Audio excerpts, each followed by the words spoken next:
Mamangi video da Anjali bu haina singnaba lakpadagi Anjali gi punsida thokaidaba thodok kaya thokpa horaki.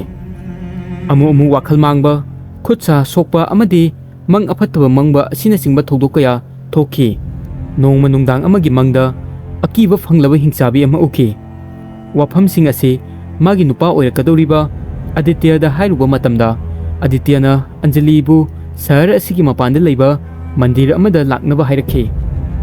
Anjali na yumdagi tholakke tawbada drawing room dagi magi mamana kanna laurukpagi khonjel takhi. Mamana laurukpagi khonjel tabada mamagi manakta lakhi. Mana mafam asi yausilakpada sa apumba ama leibugum yamna namthiba manam ama namlakhi. Mana mamagi drawing room yorukpadadi magi mama adu masam mana thadoklaga chap yungna leptuna leiramba thingnakhi. Aduga mama asi sor mapi holi. Magi mama edu I thangdabagum ngorok ngorame. Magi khutta chapu masa amasu pairi. Anjali bu hek ubada magi mamana pairamba chapu adu Anjali tamna langsilakhi. Chapu adudagi nang lauba murap tawba mahi ama haidorakhi. Chapu duna laibakti hek tabaga mahi adu laibakta chaithorakhi. Anjali gi mamana makhada phamtharaga mahi adubu khutna paiduna mamaida taiba horakhi. Anjali na munna yengselubadadi makhada haidokliba mahi adu nang lauba amuba machugi I oiduna leirami.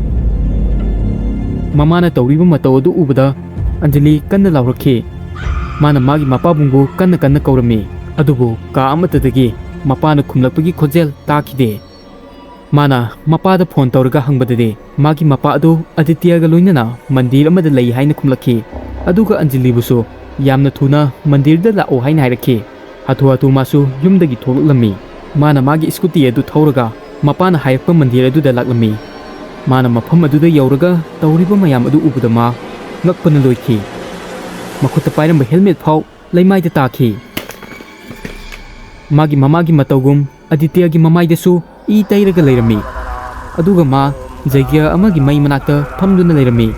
Magi khut amadi khong adu kanagumba amana thaurina punduna leirami.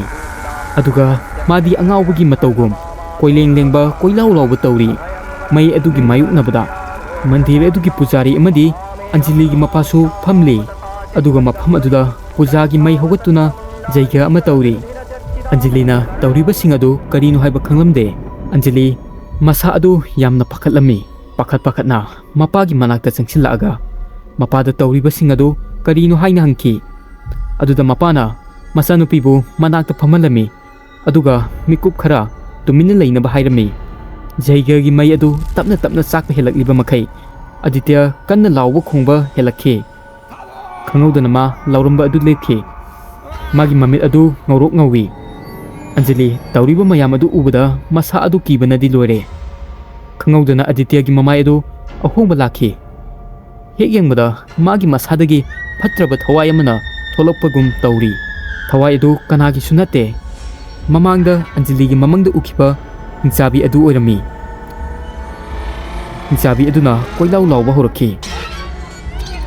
Matam asida mahapujari aduna saphu aduda yawba ising mari khara hingsabi aduda khiklammi.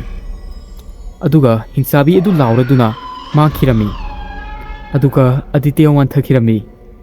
Aditya gi asigumba mataw asi uraga mangonda ngaujariba Anjali adu miludagi pirang sintharakiba khangaude. Mana Aditya bu hodokke haina manak changge tawbada magi mapana mabu thinglammi. Aduga Anjali da wahai khara hairi. Adu taraga Anjali ngakpada loigre. Mapana mangonda Aditya asi Nakongtakpi hingsabi asi heloi sanabagum sanaba hiba nupa amani hairakhi. Nakongtakpi sanabagi black magic asi maiba maibi singna toina sanai. Nakongtakpi hingsabi nupi asi adugumba thawai amani. Karigumbada nangna mabu amuktang sanaba haigrade nangi aningba pumba phangba ngamgani. Kanagumbana masigi mahai asi fajana haiba taragade matanggi saruk ahum haibadi haukiba hwjik amadi lakadawa matamda oirakaduba pumbagi maramda khangba ngamgani. Adum oinamak masigi hingsabi asibo sanaba haiba asimaksu araiba thabak amadi natte. Maramdi masi sanaba matamda sanariba miyoi adugi I amadi thawai adu hingsabi asida kathoadabani. Magi mapabungna malem asi thadokhibada thawai yamna nungairamde. Ma lairikta yamna solakhi. Aduga mamagi masaso kanna ngamsilaklamde pumnama asi mana yamna pelamde aduga ma yamna suwarami tanja asida kanano amadagi Nakongtakpi gi maramda khanglakhi Aditya na Nakongtakpi sanaba horaki mana magi tumba saba khangdaba makhai punsi du phau kari oirakani khangdaba makhai lai sanaba aduda kathoki aduga nongma amadi jungle gi mayai maktada mana phamduna Nakongtakpi gi puja tawringaida magi mangda tholakhi Nakongtakpi na numit adugi numidangda Aditya gi hakchangda khudum chankhirami khudum salabanina Aditya Hwjik ngarang thokiba ngasi hayeng kari lakani haiba khangba ngamlani matam asidagi Aditya gi punsi hongki magi punsida punama afaba oirakhi magi thabaki profit adu crore gi mathakta phangba horakhi aduga mamana naramba adusu phakhi adubu masi pumnamaki laman amadi lei magi punsi asi kanaguma nupi amaga laiminabadi yaroi mana Anjali gi manak naksilakpadade Nakongtakpi saphonglakhi Anjali amadi magi imung manungso masina maram oiraga waba oiramkhi masi tabada Anjali di ngakpana khamthengkhre Anjali gi mapana wari pumba asi Aditya na laklaga tamlakpani haina hairakhi Anjali amadi Aditya masi pumnama asidagi santi phangnaba puja asi tawribani matam asida wanthaduna leiramba Aditya du hogolakhi aduga mamit adu masu alakhi ma Hwjik sakti ama laktuna pulamba thorigadu thadatkre aduga Anjali gi mangak adu paiduna thangalakhi Aditya masana gyan tajaba nate ma hanjin hanjin nupi amagi khonjelda kanna lauduna noklaga leiri Anjali mangondagi nanthokpa pamlabaso karimta tawba ngamlamde mana Aditya gi manungdagi sathiraba hingsabi Nakongtakpi gi sakam urakhi pujari aduna kanna mantra adubu soli Anjali gi mapana Aditya na Anjali gi makhauri meliba adu thadoknabo honari adubu tanja asida Aditya na Anjali gi mapabu yamna kanna inthorakhi aduna mapa adu mandir gi phaglan amada sujillami Anjali tapna sor honba warakhi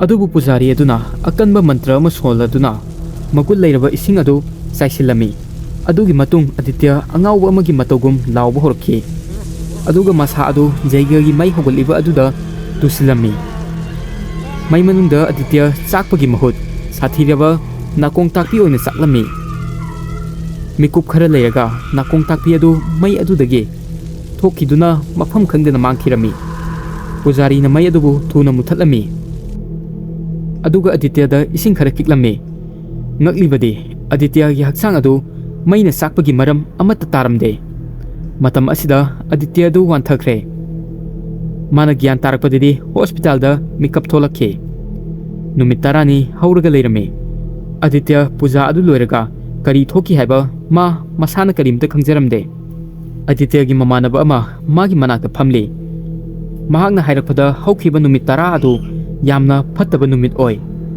matam asida magi mama adu heart attack tawrakpana maram oiraga laikhidre aduga loinana magi business ki asoba contract su cancel tawrakhi nakan amadadi Anjali na Aditya bu nungmudi nungsiri adubu ma amadi magi imung manungbu amu hana khudongthiba thokanbadi pamnamde adugi mana Aditya ga maga laiminaramba mari edu thadatlami numit asida Aditya gyan tarakhi punsida ahenba pamlabadi nong nini nungairabasu tungdadi awaba lakani haibase